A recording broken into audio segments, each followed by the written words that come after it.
Hello everyone, my name is Desi Natalia Shialoho, NPM 2441176 from Class Management 24X.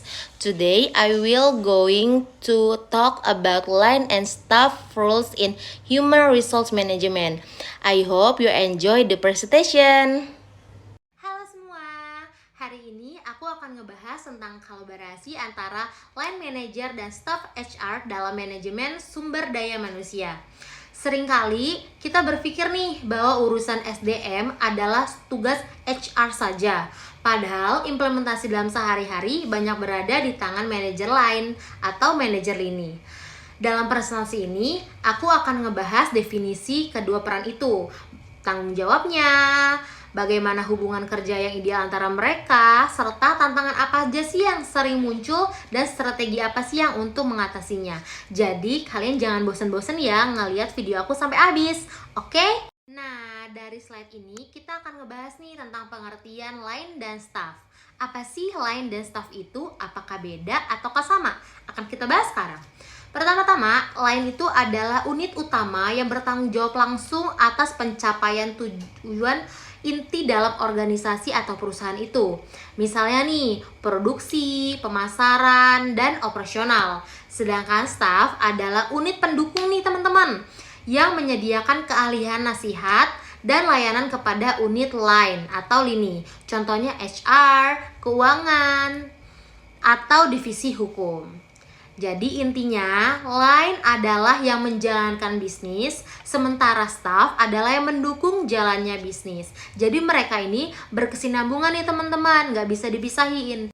Nah, selanjutnya kita akan ngebahas tentang peran HR sebagai staff. Sebagai unit staff, Departemen HR tidak terlibat langsung dalam operasional harian, tetapi menyediakan layanan strategis untuk mendukung seluruh anggota organisasi. Berikut beberapa peran utama HR. Pertama adalah rekrutmen atau seleksi, yaitu mencari, menyaring, dan menyediakan kandidat yang terbaik. Kedua, pelatihan dan pengembangan. Ngapain sih? Meningkatkan kompetensi dan keterampilan karyawan. Tiga, kompensasi atau benefit, yaitu merancang dan mengelola sistem gaji, tunjangan, dan insentif. Hubungan ketenagakerjaan, memastikan kepatuhan hukum, menangani perselisihan, dan memelihara suasana kerja yang sehat. Jadi itu tuh teman-teman. Nah, sekarang kita ngebahas tentang peran manajer line dalam HRM. Walaupun manajer line ini bukan bagian dari departemen HR, peran mereka sangat penting loh teman-teman dalam penerapan kebijakan HR. Kenapa sih?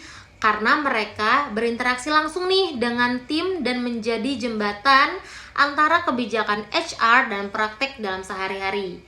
Beberapa perannya seperti seleksi dan evaluasi, yaitu ikut menentukan siapa sih yang direkrut dan menilai kinerja bawahannya.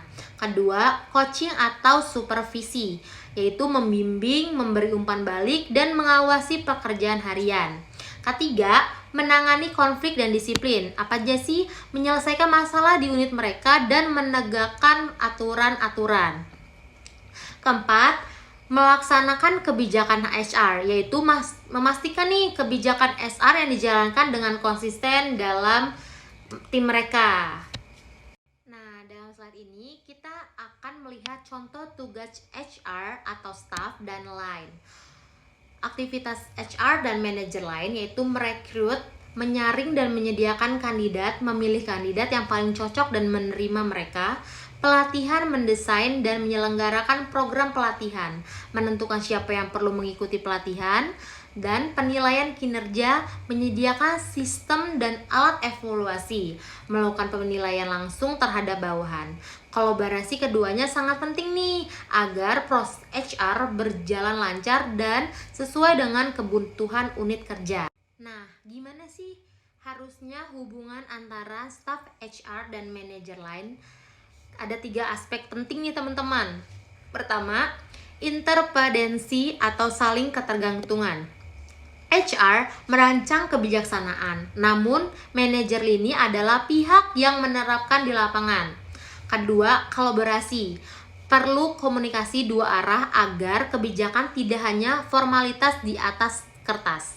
Ketiga, koordinasi peran, yaitu menentukan siapa nih yang melakukan apa agar tidak terjadinya tumpang tindih tugas atau konflik peran. Jadi di sini penting banget nih untuk berdiskusi tentang tugas mereka. Biar apa? Biar nggak ada tumpang tindih, teman-teman. Nah, karena dijalani oleh dua peran, pasti ada aja yang muncul hambatan antara kerjasama antara HR dan manajer lini. Antara lain, pertama, perbedaan prioritas, yaitu manajer lini nih cenderung nih fokus pada target operasional, sedangkan staff HR fokus pada kebijakan dan kepatuhan. Kedua, tumpang tindih wewenang, karena nggak jelas siapa yang punya kewenangan atas keputusan tersebut. Ketiga, kurangnya pemahaman HR bagi manajer lini. Banyak manajer lini yang belum dapat nih pelatihan HR dasar. Ketiga, komunikasi yang tidak efektif. Kenapa sih? Karena informasinya kadang nggak ngalir secara lancar antara HR dan unit lini tersebut nih. Walaupun ada tantangan, pasti ada solusi dan strategi. Ini contohnya. Pertama, pelatihan SDM untuk manajer lini agar mereka memahami langsung nih peran dan konsep HR dasar. Kedua, komunikasi rutin. Misalnya, pertemuan berkala antara HR dan tiap unit kerja untuk menyinkronkan kebutuhan dan kebijakan. Ketiga, sistem dan SOP yang jelas. Ini penting banget nih. Dengan deskripsi tugas yang rinci agar tiap peran jelas dan tidak tumpang tindih. Ketiga, menjadi HR sebagai mitra strategis. Tidak hanya menjalankan fungsi administratif, tetapi juga melibatkan dalam pengambilan keputusan organisasi. Nah, sekarang kita masuk ke paling ditunggu, yaitu kesimpulan. Slide yang paling ditunggu adalah slide kesimpulan. Jadi di kesimpulan slide pada hari ini kita harus sadarin nih adalah staff dan manajer lain memiliki peran yang berbeda, namun saling melengkapi nih, kayak aku dan kamu. Kolaborasi yang kuat antara keduanya mampu meningkatkan produktivitas, memperkuat budaya kerja, mengurangi konflik dan kesalahan dalam melaksanakan kebijaksanaan.